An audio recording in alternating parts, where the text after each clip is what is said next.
Next, ठीक है। पिछली वीडियो में हमने बता दिया था जब वस्तु वक्रता केंद्र पर हो। अब बात करते हैं जब वस्तु वक्रता केंद्र सी, ठीक है, और फोकस एफ के बीच रखी हो, ठीक है। when the object is placed between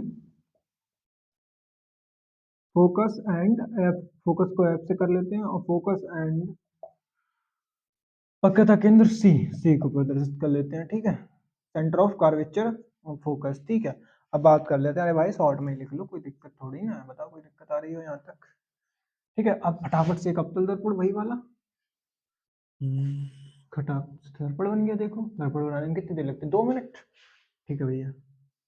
polish कर लेते हैं अब इस पे, दर्पण भी बना ले रहे हैं हम, पॉलिश भी कर ले रहे हैं, पता नहीं हम क्या क्या कर लेते हैं, हमें तभी पता चल रहा है ना, ठीक है। इसको नाम दे देते हैं हम एम, एम डैश, ये इसके द्वारक है, ठीक है, ये इसके द्वारक हो गए, और इसको नाम दे देते हैं हम पी, ध्रुव, ठीक है। और यहाँ से हम एक एक्सिस डाल लेते हैं, ठीक है, ये एक्सिस डाल ली। यहाँ हम सेंटर रख देते हैं, यहाँ हम रख देते हैं फोकस, फोकस, ठीक है। हमने बोला एक वस्तु जो, इसको हटा दो, इतनी इतनी बड़ी वस्तु नहीं रखनी है भैया, ठीक है। अब देखो भैया होता है क्या, एक किरण जो मुख्य अक्ष के समांतर आपतित होगी, दूसरी किरण,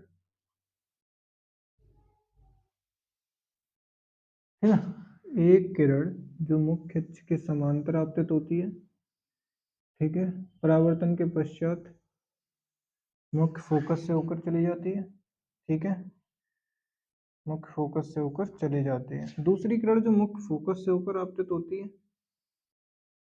परावर्तन के पश्चात मुख्य अक्ष के समांतर हो जाती है। ये किरणें एक दूसरे को, जहां एक दूसरे को काटती हैं, अब ये कहाँ काट रहे हैं, वक्रता केंद्र और अनंत के बीच में, ठीक है, वक्रता केंद्र और अनंत के बीच में। वस्तु कैसी रखी है, सीधी, यहाँ प्रतिबिंब कैसे बनेगा, उल्टा, ठीक है। और वस्तु से कितना बड़ा है देख सकते हैं आप, इसको नाम हम देते हैं ए बी, और इसको नाम देते हैं ए डैश और बी डैश। देखो इसका नाम मैं उसमें जाके चेंज कर देता हूँ, क्योंकि वहाँ डैश थोड़ा नहीं लग पाता है, हम ए को ए डैश नहीं लिख सकते, तो वहाँ पे मैं नाम चेंज कर देता हूँ थ्योरी में, तो थोड़ा ध्यान रखें इस चीज का, ठीक है। ये कोई आपतित होने वाली किरण है, इस तरह से आपतित हो रही है, परावर्तन के पश्चात मुख्य फोकस से होकर चली गई। दूसरी किरण ये जा रही है, ये ये ये मुख्य अक्ष के समांतर हो गई, ठीक है भैया, मुख्य अक्ष के समांतर, ठीक है। ये इस तरह चली गई, इस तरह चली, ये एक दूसरे को किरणें कहाँ मिल रही है, वक्रता केंद्र ये रहा हमारा, और यहाँ को मान लो इन्फानाइट है, तो इन्फानाइट और वक्रता केंद्र के बीच मिल रही है। अब थोड़ा समझ लो तैयारी को क्या कह रही है, ठीक है। तो फोकस को हम थोड़ा सा बड़ा नाम दे दें एफ, और ये सेंटर शायद तुम्हें नजर नहीं आ रहा हो, तो अब समझ में आ रहा, ठीक है। माना कोई अवतल दर्पण जिसका द्वारक एम एम डैश है, ध्रुव पी है, वक्रता केंद्र सी है, मुख्य फोकस एफ है, ए बी नाम की कोई वस्तु वक्रता केंद्र सी और मुख्य फोकस एफ के बीच रखी गई है, ठीक है। एक किरण जो मुख्य अक्ष के समांतर आपतित होती है, परावर्तन के पश्चात मुख्य फोकस से होकर चली जाती है। दूसरी किरण जो मुख्य फोकस से होकर आपतित होती है, परावर्तन के पश्चात मुख्य अक्ष के समांतर हो जाती है। ये किरणें एक दूसरे को सेंटर और इन्फानाइट के बीच काटते हैं, सेंटर ऑफ, मैं सेंटर ऑफ इन्फानाइट नहीं, सॉरी, मतलब कह रहा हूं ये किरणें एक दूसरे को वक्रता केंद्र सी और अनंत के बीच काटती हैं, वहीं इनका प्रतिबिंब ए डैश बी डैश बनता है, वस्तु से बड़ा, उल्टा एवं वास्तविक, ठीक है।